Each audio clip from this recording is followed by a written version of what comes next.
Hey, it's Drybear. Earlier this week, I put out a video going over how to summon all of the 5 endgame bosses for Diablo 4 Season 2, but I got a comment saying, okay, great, I know how to summon them, but some of them I can't seem to figure out. I'm not sure how to fight them, what elements they are, or how to prepare myself to solo them, especially if I can't find anyone else to play with.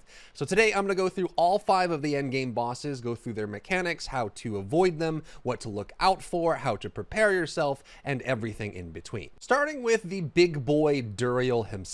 You actually need to farm resources from Varshan and Grigoire in order to summon Duriel, but he does drop uber uniques, he drops some of the new uniques as well, and all of his items drop at 925. So you'll get some of the best gear in the game by facing off against Duriel. His primary element is poison. So I mentioned this before in a different video, but you do want to be able to build up as much poison resistance as you possibly can. He does have some physical hits and some basic attacks, but in general, most of his most threatening offensive abilities are going to be poison related. So you probably want to get to about 75 to 85% poison resistance by raising your maximum in order to have the most effective output in dealing with Duriel. You can easily check this by going to your inventory and then going to your stats and materials and scrolling down to resistances. The base maximum in Season 2 when resistances were reworked is 70%, which means you want to get enough poison resistance to hit that 70% at base. However, there are a couple ways to raise your maximum of 70% up to higher values. You can have even more damage reduction against the poison resist. And there's 2 main incenses that I recommend picking up for this specific reason. The first one is going to be Soothing Spices. You need to be level 75 to craft this for the Duriel fight. Increases resistance to all elements by 10%. So when you have this incense active, all of your resistances go up by 10%, which is useful, especially because poison is included in that. It also increases your maximum resistance to all elements by 1%, and this is for each nearby player. So you have 4 players, you can increase this from 70% to 74% using the Soothing Spices. The other one is going to be the Storm of the Wilds. This one gives you lightning, cold, and poison resistance by 15%, so it raises up that flat value yet again. And it also increases their maximum resistance by 2% for every nearby player, which means that again, if you're in a group of 4, you can get this up to another 8% on top of the 4%, should raise your maximum to 82% and give you even more poison to raise that up. So as you start getting into the 80s for poison resist, Duriel becomes a lot more of a cakewalk because you can actually be more aggressive and tank some of the hits without instantly dying when something comes your way. Now, one of the fastest ways to die in this fight is going to be when he emerges or one of his clones emerges from the burrows in the fight itself. The primary ones are going to be in a triangular shape. So there's one here, there's one over here, and then there's one at the top. And you don't really ever want to be standing near any of these. He will start the fight by spawning and then burrowing, and so you kind of don't really know where he's going to spawn. He usually will start by spawning these clones of himself as well, and it does a massive amount of damage if you're standing on one of these burrows when he comes up from it. And so if you don't really have a lot of HP or defense, I've seen a lot of people just stand near this and get one shot instantly as soon as this comes out. And later on in the fight, he will add in like 3 more, so we'll kind of create this. And there's 2 safe spots for this. I've seen people stand in the middle, though there is a small chance that there's a cave-in or extra damage that lands in the middle. My favorite spots are going to be in the other, like every other gap towards the wall. So I like standing here or here or here. So you can see that I'm kind of like in between where the burrows are near the wall. So at the start of the fight, I usually will just run to one of these spots, wait for his clones or him to emerge from the burrow, especially later on in the fight. And once they're emerged, you're not going to worry about this big shockwave that comes out when they come out of the burrow, which is one of the hardest things to avoid. Now, depending on your level of defense, you will want to kill these illusions quickly. I think as you get more and more geared, you can start to ignore them, but they do shoot out these poison projectiles that are pretty annoying to avoid, especially at long distance. You see those spreads that come out there. Just avoid those projectiles and try to keep them away. But once you have good gear, you can eat those poison projectiles and you can also kill them quite easily. So that's the big thing that you want to avoid. So for Duriel, once he's out, there's a couple attacks to worry about. They're not too complicated, but they do hit really hard. The first one is going to be this AoE poison one that he's got here. So he will shoot out projectiles that do a poison on the area. Again, if your poison resistance is below 70%, it's very likely this is going to do enough poison damage to just instantly instantly kill you, but if you get up into the 80s, you can eat maybe 1 or 2 of these and just heal through it with a potion or something like that. He always does these about this distance away from him, so you want to kind of be in either close to melee range or just a little bit further away, especially if you have a build that's kind of ranged, so you can actually at least have that distance there and avoid these, and just avoid standing in these little puddles too, because they linger for quite a long time. The next attack that he does is going to be this little ball of flesh, essentially, that comes out of this. You're going to look at this and see this coming out, and this comes out in 2 major formations, but the most important one is going to be when he shoots it out from in front of him. He has this kind of like bubble formation of them, and then they're going to go out in all directions. So to avoid this, the easiest way is to either be right up next to him and then just use an immunity or some kind of shield, or just be at a distance away where you can fit in between the gaps, so you can avoid that or just kind of evade to hit it. But just be aware that when he does this, if you don't have great defense and you get hit by 2 of these, it'll probably one-shot you and just completely take you off the mower. He does have a melee sweep attack, like a side swipe, but just like Varshan, you can circle strafe this if you're solo, so just kind of run around him and do little stutter steps, and when he tries to swipe, just avoid getting hit by it, so you can kind of just keep that damage up on him. And as he does the swipe there, it's going to be difficult to survive if you get hit, but you can just walk. It's like a Dark Souls boss. You can avoid it just by walking around it. Next is when he summons his other type of ad, the little maggots that come down. You'll see him rear up on his hind legs like this, and then when he does that, a whole bunch of ground targets will appear on the ground, and he'll drop all these maggots. The maggots themselves aren't really all that threatening, but the landing damage of these little pods coming down is actually incredibly scary. It does a lot of damage when those lands.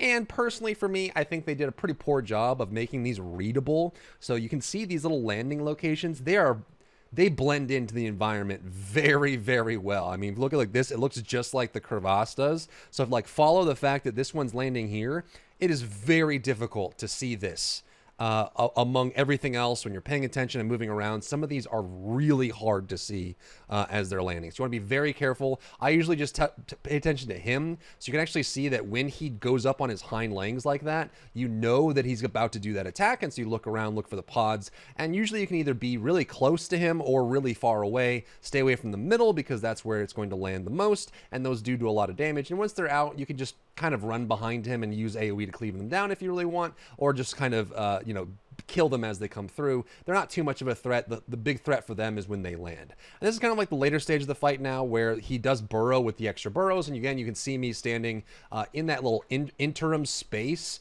in between. So like these are the starting burrows, the 3 that he starts the fight with. Then he adds these other ones on, and you don't know which ones he's going to come out of or which ones his clones are going to come out of. So I usually just like to stand here in the in-between gaps near the wall to avoid it, but you can also stand in the middle, though this is sometimes can be quite risky. And the last major attack you want to be aware of is going to be his charge attack, which looks like this. So you actually will see him put his arms back behind him, and then he'll also do this like forward roar. And it looks kind of like this. You can see his kind of posture go back like this, almost like he's yelling.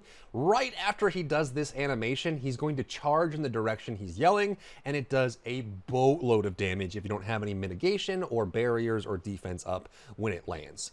However, it's pretty slow, and if you learn to read his posture when he does this, you can very easily avoid it just by watching him. So when he does this, get out of the way, and he charges and goes across. His turn radius or turn speed during this is very small.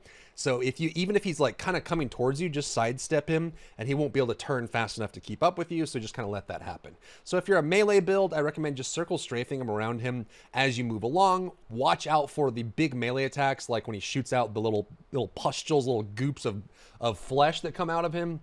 Watch out for the poison, and just be aware of the burrows to stay in the right spot. And as long as you're geared and have enough defense, you should be able to very easily take him down. Next, let's talk about Varshan, which is the antagonist from Season 1. He's a very straightforward fight. He has 2 major things to worry about. 1, he does do a resource drain, and 2, he has this kind of very intricate dance pattern that you have to avoid, which does a bunch of damage. But other than that, he's very straightforward and pretty easy to kill, especially in Season 2. So when you're facing him, you do want want to implement the same circle strafe strategy as him, and the hardest mechanic is the one you're seeing on screen right now, which was he does like these crazy combinations of cone attacks and like wedge attacks in different formations, and these can actually hit pretty hard if you don't have good defense or you're not prepared for it, or if you get hit by multiple of them and they'll go in a row. So it's a pretty easy pattern, and this one is actually probably one of the better versions that Blizzard has done of being able to see what's going on when things are decaled onto the ground. He does have some dot damage and some poison damage, but he's probably the easiest of the bosses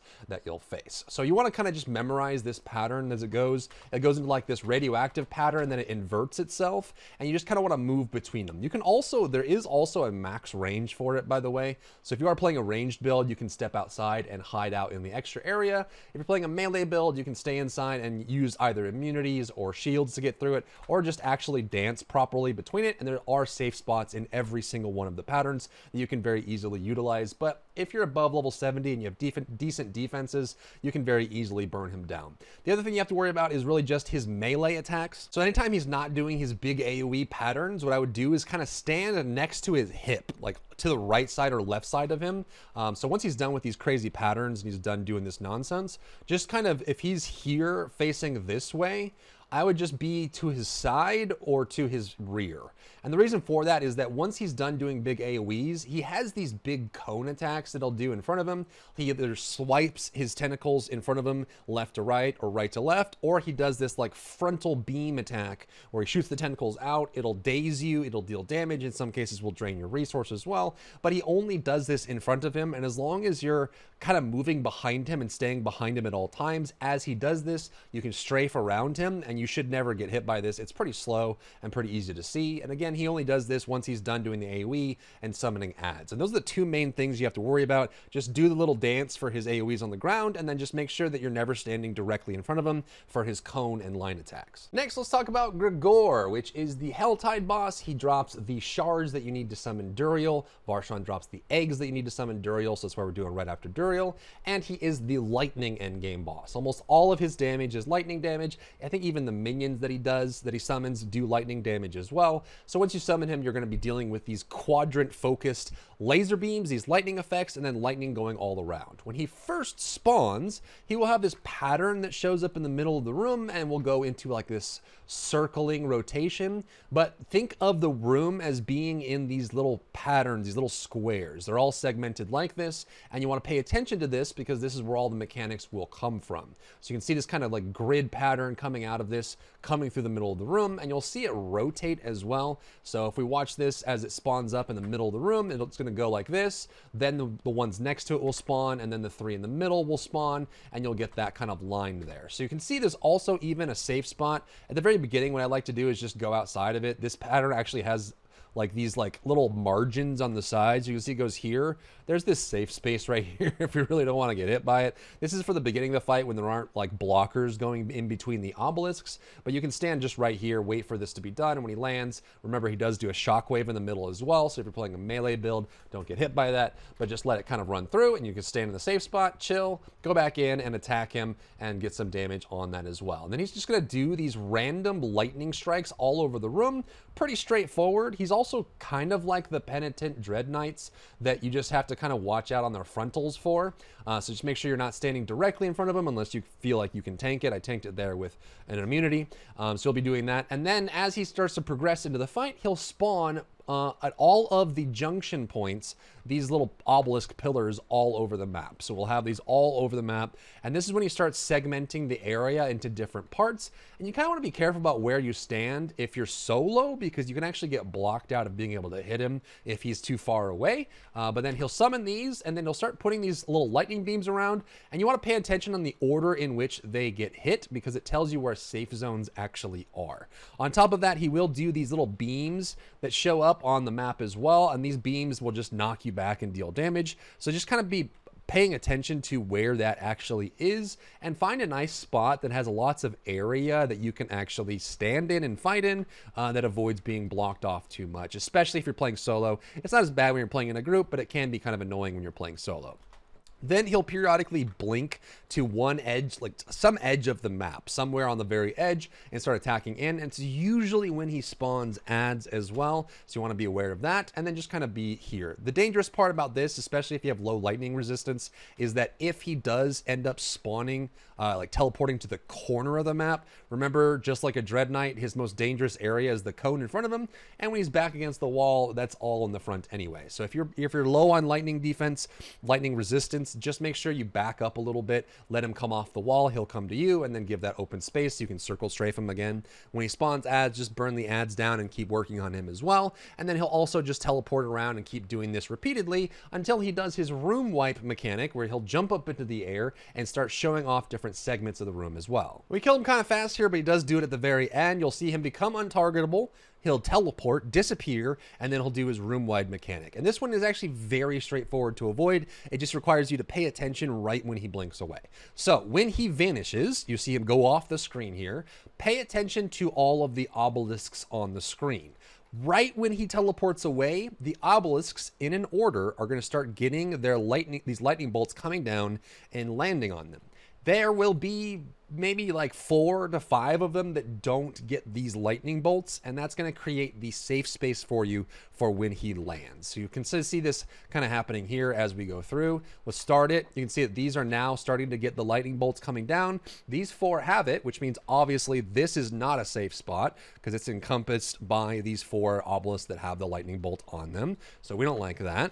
And then the same thing here. So now I'm standing in another not safe zone. Same thing here. Same thing there, and you can see them kind of moving, but you can see that basically all of this has gotten lightning on it, but up here, these have not. So you can see that the safe spot from this is going to be in the top corner. There's always 2 that don't get marked, and from that, you can just kind of get to that safe spot and avoid it. Or if you have something immunity like Flame Shield or something, you can just eat it because it's just a hit of damage. Find out where he lands and start dealing damage to him there. But all you have to do is pay attention to the lightning coming down onto the obelisks to figure out where the safe zones are going to be. Next, let's talk about the Beast in the Ice, which is the Nightmare Dungeon endgame boss.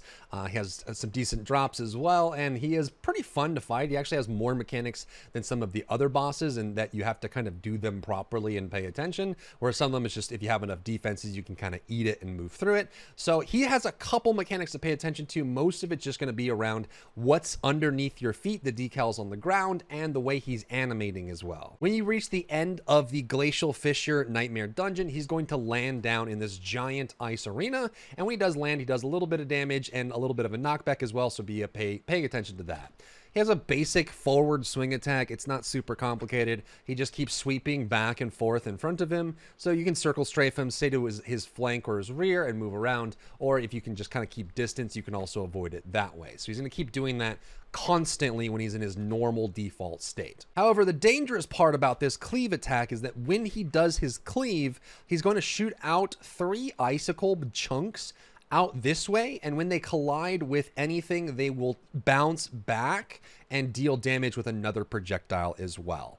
And those will kind of sometimes split out. So you can see how this one, when it exploded over here, it went out this way and that way. So generally what I like to do is I like to position him right next to a pillar.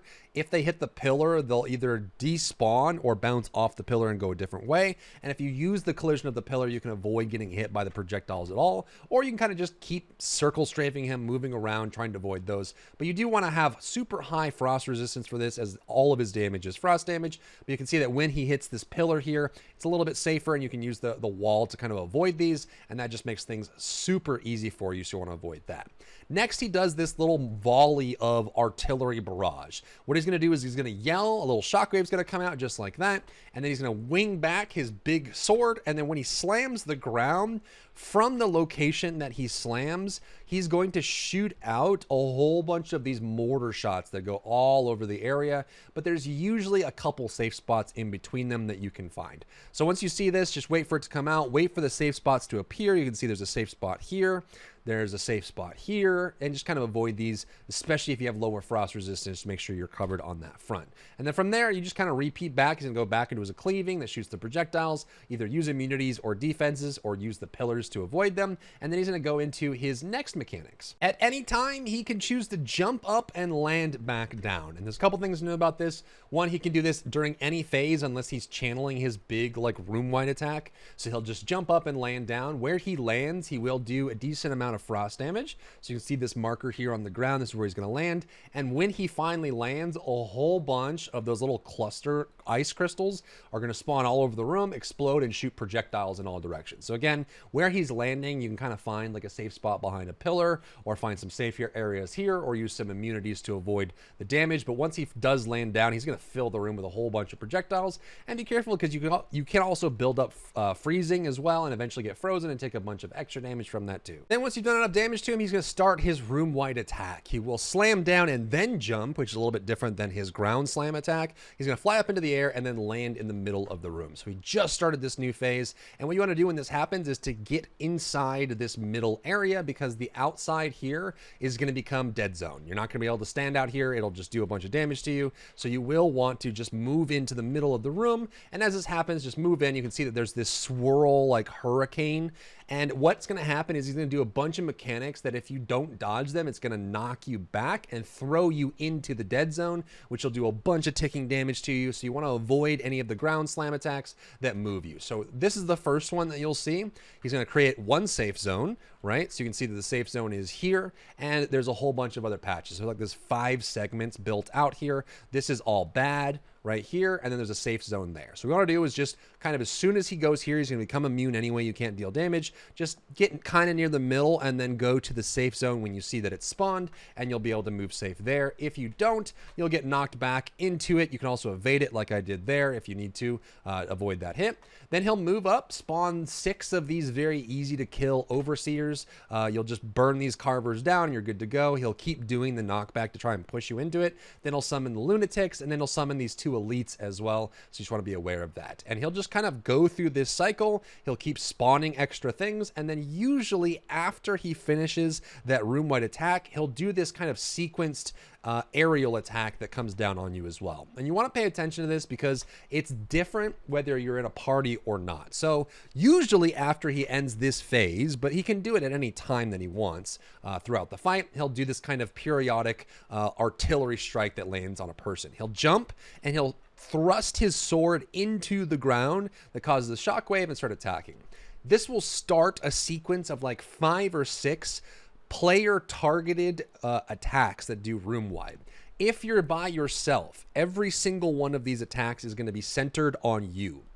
If you're in a party, it seems to be random on who it's going to choose. So it might be 5 on one person and 1 on you. It might be 3 and 3. It might be, 1 4 1. You just don't know. So you just kind of want to give some space there. If you're both very heavily geared and have good frost resistance, you kind of just burn on him. But if you don't, you want to be careful about where you spawn these, because you can end up killing your teammate or killing yourself. So what happens with this is that when he starts this sequence, he will spawn these AoEs centered on a person that look like this star. So inside of this, you can see I'm the first one that gets hit by this, and he'll do these giant beam attacks that come out from the center of it. So what you want to do to avoid this is kind of just strafe around and move around the central area. Like just move to the safe spot, and then to the safe spot, and then to the safe spot, and just as it goes through each of these, just be aware that they're happening. If you get hit by it, you'll get slowed, which can be kind of annoying. Sometimes if I'm at a party, I'm taking too much damage, I like to just give a little breathing room for my teammate, because even if they can take the damage, it can still freeze them in place, which can be kind of annoying.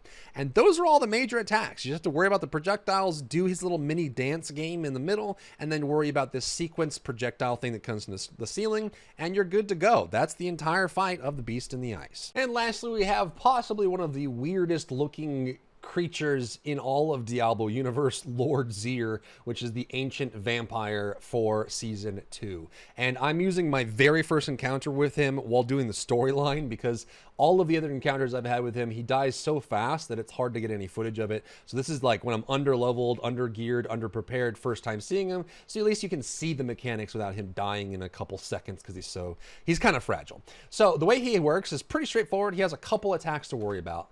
That first one that you saw just there is going to be his like forward cleave. He does this kind of regularly. He'll just stand back on his good hands, whatever those things are. He'll put his arms to the side, and then he'll do this big kind of sweep attack in front of him. It doesn't do a crazy amount of damage. I've actually never really been super threatened by this, but he does do damage in front of him, so you can very easily just stand behind him or just get to the edge to avoid that cleave that comes in front of him. He does this constantly, like all the time, so just be aware of it and be ready for it. Then he'll periodically shoot out these mortars that land on the ground. Luckily, because there is like a gray tone surface here, and these are bright crimson red, this is one of the few fights I think in Diablo 3 where it's easy to see the ground targets that are coming out of this, so that's super cool. So you'll be able to kind of see that and avoid those, just be aware of them, that they drop down. He does this little mortar thing comes out. Then his major mechanic that's probably one of the more threatening is going to be when he puts his wings forward and summons a Bloodseeker. The reason I think this is probably his most dangerous mechanic is because Bloodseekers are, in essence, player characters or NPCs that play the classes in the game that you can pick from. Barbarian, Sorcerer, Rogue, that sort of thing.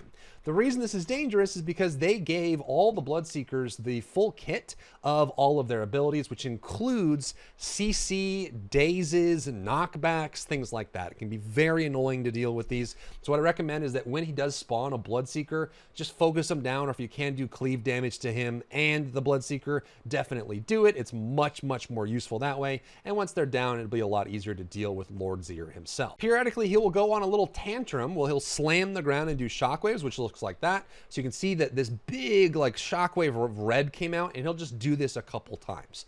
What will happen when you see this, you want to pay attention to, is for each shockwave, some of the remaining blood puddles that he hit will glow, have an orb above them, and they will all shoot out projectiles in this like star formation in all directions. It doesn't seem to be doing it for every puddle every time, but he does do it repeatedly. So you just kind of want to watch out for these. These projectiles are pretty freaking slow, so they don't really threaten you too much, but you do want to make sure that you're taking care of them and dodging them as they do happen.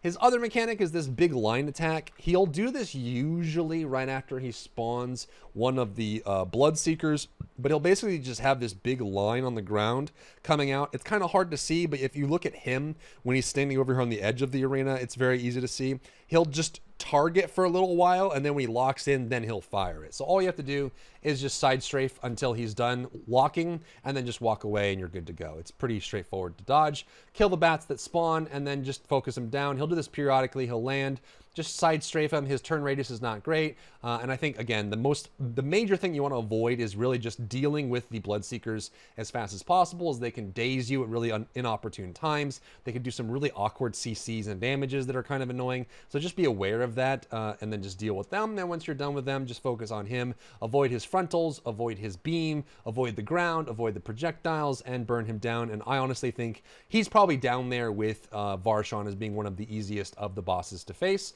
at least at the end of Season 2. That's all 5 of the bosses in the end game of Season 2. Hopefully this is for people that just didn't, they're looking for some kind of mechanics for the game, trying to figure out what's going on at the end of the game. So there you go. That's the video. If you found value in today's video, leave a like down below, leave a comment for the algorithm to help this video get seen by more people, and don't forget to check out my other channels for other content and other stuff and other things.